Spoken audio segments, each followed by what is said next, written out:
Hai semuanya, kalian pernah nggak sih transaksi pakai kartu debit atau kredit? Mungkin sebagian besar udah ya. Nah, kalian merhatiin nggak? Ada berbagai macam alat pemrosesannya ya. Ya, umumnya sih disebutnya EDC ya. Ada yang bentuknya gini, atau gini, ataupun ada yang kayak gini ya. Ada macam-macam banget. Dari mulai yang paling awal keluar sampai yang paling canggih nih sekarang. Jadi ternyata makin beda-beda alat, beda juga risikonya. Dan ternyata ini yang paling beresiko, yaitu kalau kena modus double swipe. Mulai kalau tak aku swipe. Bukan swipe yang itu pastinya ya, tapi yang aku maksud adalah swipe gesek si EDC-nya. Nah, ternyata dengan edisi gesek itu berdasarkan informasi dari BI, nah yang pertama itu memang buat bayar. Nah, yang kedua itu buat nge-copy data. Jadi kalau kalian misalnya ngerasa transaksi kalian ya udah oke, ya memang nominal yang dikurangin itu sesuai dengan transaksinya betul. Tapi datanya ikutan dicuri juga yang bisa dieksekusi kapan aja, gimana sih hackernya mau. Jadi sebenarnya edisi yang gesek inilah yang lebih berisiko dibandingkan edisi yang tap. Tapi ternyata edisi-edisi lain tuh juga punya risikonya masing-masing. Tapi risikonya itu masih bisa terukur dan juga lebih susah lah dieksekusi oleh si hackernya. Cuman kalau yang double swipe ini tuh yang paling gampang. Jadi ini dari yang gesek, lalu yang slot mungkin kalian pernah lihat ya, yang kayak gini, yang ada slot kartu dimasukin, itu juga berpotensi ya untuk ditempelin skimmer. Pokoknya yang ada kontak itu tuh cenderung lebih tinggi dong, karena ada kontak di situ akan ada proses si kontaknya tadi tuh bisa diinterrupt atau dipotong ya, komunikasinya dengan si skimmer tadi atau alat penyalin informasi kartu. Nah, terus yang lanjut lagi, risikonya sedikit menurun itu pakai yang NFC. Jadi kalau misalnya ada edisi yang tap kalian suka di tol pakai edisi misalnya saat gate-nya nggak bisa, dan itu cenderung lebih aman karena kontaknya hanya kita yang megang gitu ya, ngelakuin tapnya. Di sisi lain juga kalau maupun ngelakuin phishing dan lain-lain tuh harus pakai malware. Sedangkan kalau yang kontak tadi, yang slot ya jangan slot, tapi bilang chip EMV sebutnya ya. Jadi kalau yang gesek dan tadi yang bilangnya EMV aja, nah itu tuh dua-duanya ada kontak dan juga bisa pakai malware. Tapi kalau misalnya yang non kontak itu tuh cenderung memang nggak ada sih skimmernya. Jadi yang dua kontak ini lebih berisiko. Kenapa? Karena yang pertama ada kontak. Kalau ada kontak berarti bisa diinterrupt atau dipotong komunikasi antara kartu sama edisinya itu dengan menyimpan skimmer di situ untuk memutus kontaknya. Sedangkan kalau yang contactless kayak pakai NFC atau misalnya kalian bayar tol kayak gimana sih, nah itu kan tap doang dan itu pun memang ada di kontrol si pengguna, bukan ada kasir dan lain-lain. Jadi kalau bisa kalian lebih pilih-pilih ya. Lanjut lagi nih, kalau selain NFC apalagi yang resikonya kita bahas lagi yang lebih canggih dan gimana risikonya. Jadi kalau yang non kontak itu tuh sebenarnya risikonya itu ada di malware di aplikasinya. Jadi kalau misalnya yang kontak itu double risikonya tadi skimmer dan malware. Kalau di non kontak itu yang paling signifikan berisiko itu adalah si malwarenya. Nah, tadi abis NFC itu ada edisi mobile. Mobile itu ya teman-teman yang bisa yang punya CDC-nya tuh udah punya layar yang mirip sama smartphone lah ya, kayak gitu. Dia juga cenderung bisa generate QR dan pokoknya dia punya apps tersendiri. Nah, yang nextnya kalau misalnya tadi edisi mobile itu biasanya kita scan, nah ada juga yang kebalikannya, edisinya yang nge-scan QR punya kita kayak gitu. Itu juga ada. Lebihnya edisi itu dibagi berdasarkan ya tadi cara konektivitasnya ya. Ada juga edisi GPRS atau WiFi, jadi dia hanya on ketika ada WiFi atau GPRS dan ya jaringan internet ya intinya. Juga ada edisi Bluetooth gitu. Jadi concernnya yang tadi aja sih, karena selebihnya akan mirip-mirip. Ketika ada malware yang terhubung ke tadi Bluetooth atau ke aplikasinya, ke GPRS, WiFi dan lain-lain, ya bisa juga terakses dong. Nah, dari situ kita bisa ngambil insight-nya ya. Jadi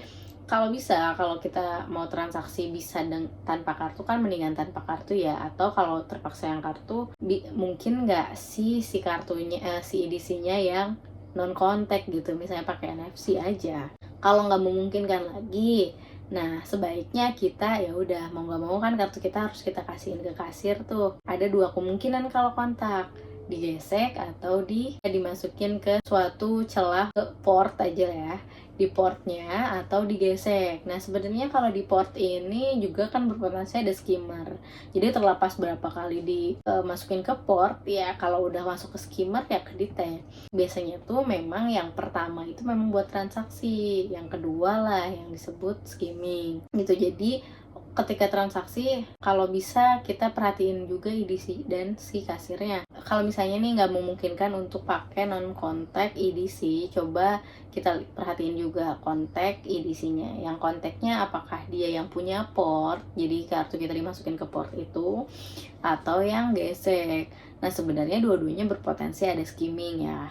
Cuman kalau kita perhatiin misalnya portnya aman-aman aja, atau kita yang masukin ke portnya deh gitu, biar kita bisa ngerasain apakah lancar atau justru ada penghalang di sana, atau yang geseknya. Kalau bisa kita aja yang ngelakuin proses geseknya, sehingga kita bisa tahu berapa kali kita melakukan gesek. Ya kita sebenarnya bisa aja kasih kartu kita terus kita bilang maaf ya mbak atau maaf ya mas, geseknya sekali aja misalnya gitu. Tapi kan seakan-akan jadi nggak enak ya, kayak kita mencurigain. Nah jadi mendingan dari awal, mbak aku aja ya yang gesek kartunya. Jadi kalau misalnya kondisinya memang lagi di kondisi yang nggak mungkin banget pakai contactless EDC, jadi harus pakai yang kontak, mau nggak mau dong harus ngeluarin kartu dan baik ngeplug di port yang tadi EMV atau ngegesek di EDC swipe tadi. Nah sebenarnya bisa kita minimalisir dengan ya kalau bisa kita deh yang ngelakuin swipe atau plug ke si portnya. Nah mungkin atau enggak ya biasanya kan ini tentang soal etika juga aja sih. Karena kalau mungkin dari sisi kita ya kita seneng-seneng aja kan, karena kita kan punya kontrol ya terhadap kartu kita. Tapi kadang kita juga nggak enak nih sama kasir, karena seakan-akan atau yang melakukan pemrosesan itu tuh kita curigain. Padahal kan kita nggak maksud juga. Karena kita ngelakuin dimanapun juga untuk menjaga keamanan dan ya biar ya minimal risiko lah ya. Nah cuman ini mungkin memang masalah etika aja. Bisa aja kita dari awal minta maaf, kayak maaf ya mbak, saya tuh baru dapat sosialisasi nih tentang penggunaan EDC, kalau bisa si pemegang kartunya yang ngelakuin. Nah anggap aja kan ini sosialisasinya yang dari video aku yang ini. Nah boleh nggak mbak aku yang ngegesek atau yang ngeplug ke portnya, misalnya tergantung ya kondisi edisinya.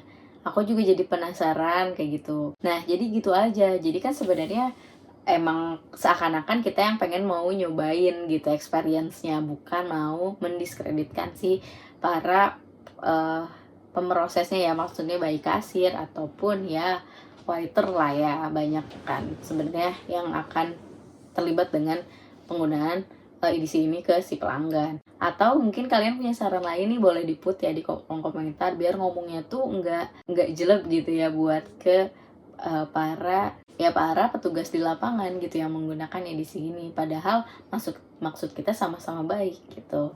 Karena kalau misalnya terjadi apa-apa sama kartu nih, walaupun misalnya skimmernya bukan di edisinya dia, tapi karena pernah ngelakuin plug sama atau swipe di edisinya dia, bisa dicurigain. Jadi kan sebenarnya demi kebaikan ya buat seluruh pihak.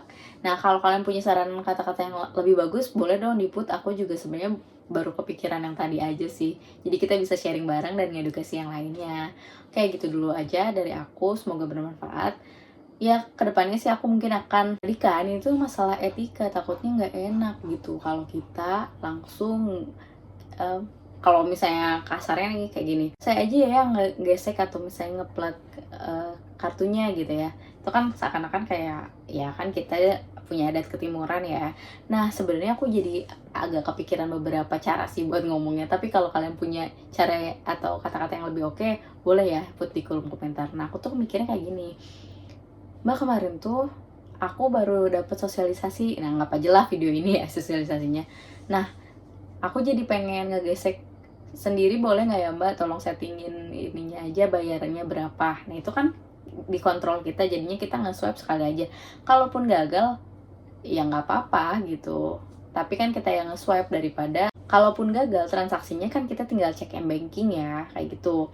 Tapi kalau misalnya udah terlanjur kartunya dikasihin ke si kasir, kita kan nggak bisa ngapa-ngapain gitu. Nah, gitu pun sama yang slotnya. Kalau misalnya kita nyobain yang slotnya kan kita tahu apakah seret nggak slotnya, takutnya ada skimmernya dan lain-lain. Nah, itu sih salah satu contoh case-nya ya. Aku yakin sih mungkin kalian juga punya ide-ide yang lebih oke lah buat ngomong ke si kasirnya ya. Jadi setidaknya kita yang ngelakuin kontaknya, karena kita bisa memastikan si tadi port dari si EDC-nya itu nggak ada skimmer buat nyalin data kita, atau si sweepingnya itu nggak lebih dari 1 kali. Gitu aja sih sebenarnya. Nah, oke. Ya semoga nanti kita nemuin lagi ya kata-kata yang lebih oke, lebih simple, dan ya jadi nanti akan lebih umum gitu kalau misalnya ngelakuin hal-hal ngelakuin gesek kartu itu, ya pemilik kartu itu juga sebenarnya kan nggak wajib juga harus si pemrosesnya ya.